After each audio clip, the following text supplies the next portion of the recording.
আজকে আমরা শিখব বিপরীত মার্কনিকফের নিয়ম। বিপরীত মার্কনিকফের নিয়মে বলা হচ্ছে যে অপ্রতিসম অ্যালকিনে হাইড্রোজেন ব্রোমাইড সংযোজনের ক্ষেত্রে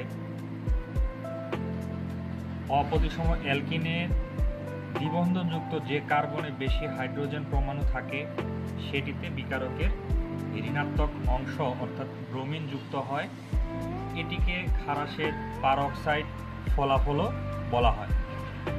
কারণ কি এই বিপরীত মার্কনিকফের নিয়মটি বিজ্ঞানী খারাস রসায়নবিদ খারাস 1933 সালে প্রমাণ করেন।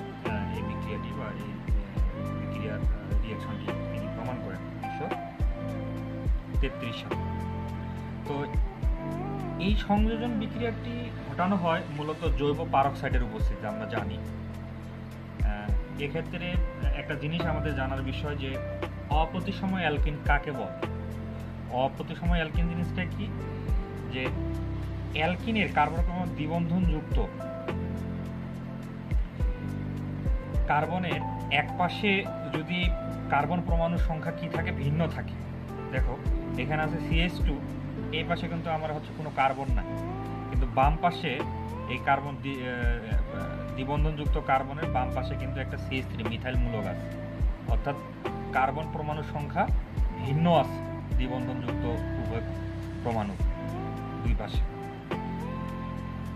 এখানে কিন্তু অবশ্যই আমাদের একটা জিনিস মনে রাখতে হবে যে জৈব পারঅক্সাইডের উপস্থিতি মাস্ট বি। তো এই জায়গায় জৈব পারঅক্সাইড ব্যবহার করার কারণে এখানে এই মেকানিজমটা যে হয়, এই মেকানিজমটা কিন্তু ফ্রি রেডিক্যাল চেইন রিঅ্যাকশন মেকানিজমের মাধ্যমে কিন্তু এই বিক্রিয়াটা সম্পূর্ণ হয়। আমরা মেকানিজমে দেখছি, মেকানিজমে কি আছে যে অ্যাট ফার্স্ট জৈব পারঅক্সাইড যেটা আছে, জৈব পারঅক্সাইড ভেঙে গিয়ে অ্যালকোহক্সি ফ্রি রেডিক্যাল তৈরি করে। এই অ্যালকোহক্সি ফ্রি রেডিক্যাল পরবর্তীতে কি হয়, হাইড্রোজেন ব্রোমাইড যে আছে, হাইড্রোজেন ব্রোমাইড এর সাথে রিঅ্যাকশন করে ব্রোমিন ফ্রি রেডিক্যাল তৈরি করে। দেন এই ব্রোমিন ফ্রি রেডিক্যাল কি হয়, অপ্রতিসম যে অ্যালকিনটা রয়েছে সেই অ্যালকিনের যেই কার্বনে হাইড্রোজেন বেশি সেই কার্বনের সাথে যুক্ত হয়ে আরেকটা কি 2 ডিগ্রি ফ্রি রেডিক্যাল তৈরি করে। হ্যাঁ, তাহলে এই 2 ডিগ্রি ফ্রি রেডিক্যাল তৈরি করে, এই 2 ডিগ্রি ফ্রি রেডিক্যালটা বেশি স্টাবল। আমরা জানি 1 ডিগ্রি ফ্রি রেডিক্যালের থেকে 2 ডিগ্রি ফ্রি রেডিক্যাল বেশি স্টাবল।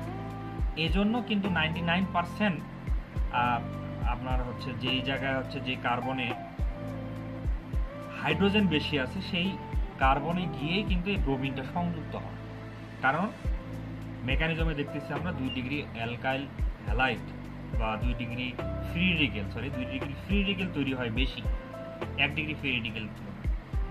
তারপর কি হয়, এই 2 ডিগ্রি ফ্রি রেডিক্যালের সাথে হাইড্রোজেন ব্রোমাইডের বিক্রিয়া করে, তখন কি হয়, আমার অ্যালকাইল হ্যালাইড তৈরি হয় এবং এখানে ব্রোমিন ফ্রি রেডিক্যালও তৈরি হয়। পরবর্তীতে এই ব্রোমিন ফ্রি রেডিক্যাল পুনরায় ব্যবহৃত হয়। হ্যাঁ, তো এখন প্রশ্ন এটা না, এটা একবারে সহজ ছিল এই রিঅ্যাকশন মেকানিজমগুলো। তো এখন প্রশ্ন হচ্ছে শুধুমাত্র এই বিপরীত মার্কনিকফ যে নিয়ম আছে, এই বিপরীত মার্কনিকফের নিয়মে যে বিক্রিয়াটা ঘটানো হয় সেখানে শুধুমাত্র হাইড্রোজেন ব্রোমাইড ব্যবহার করি। কেন শুধুমাত্র হাইড্রোজেন ব্রোমাইডটাই কেন ব্যবহার করি? আমরা হাইড্রোজেন ক্লোরাইড, হাইড্রোজেন আয়োডাইড, এই হ্যালোজেনগুলো তো ছিল, তাহলে এগুলো কেন ব্যবহার করা হয় না? এটার অ্যান্সার হবে এটা যে ব্রোমিন ফ্রি রেডিক্যাল যে আছে, ব্রোমিন ফ্রি রেডিক্যালটা যথেষ্ট স্থিতিশীল এবং প্রতিক্রিয়াশীল, যা ফ্রি রেডিক্যাল চেইন বিক্রিয়া চালিয়ে যেতে সক্ষম। ব্রোমিন ফ্রি রেডিক্যাল তৈরি হয়। আমরা দেখছি যে এই অ্যাট ফার্স্ট কিন্তু কি হয়, অ্যালকোহক্সি ফ্রি রেডিক্যালটা কি হয়, এই হাইড্রোজেন ব্রোমাইডের সাথে রিঅ্যাকশন করে ব্রোমিন ফ্রি রেডিক্যাল তৈরি হয়। তো এই ব্রোমিন ফ্রি রেডিক্যালটা কিন্তু অন্যান্য যে chlorine free radical, iodine free radical এদের তুলনায় কিন্তু বেশি স্থিতিশীল এবং এই ফ্রি রেডিক্যাল চেইন বিক্রিয়াটা চালিয়ে যেতে সক্ষম। দেন 2 নম্বর পয়েন্ট, যে কেন আমরা হাইড্রোজেন ক্লোরাইড ব্যবহার করি? কারণ কি, যে হাইড্রোজেন ক্লোরিনের যে বন্ধনটা আছে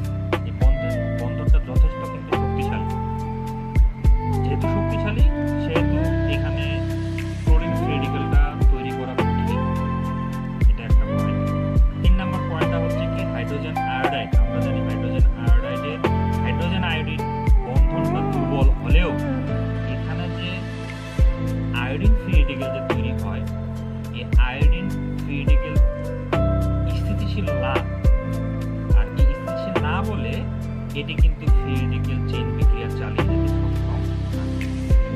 এই জন্য এই তিনটা পয়েন্ট আমরা যদি লিখি বা এই তিনটা পয়েন্ট যদি জানি যে হাইড্রোজেন ব্রোমাইড কেন ব্যবহৃত হয়, তাহলে এই তিনটা পয়েন্টের কনসিস্টেন্সি আমরা বুঝে পাবো।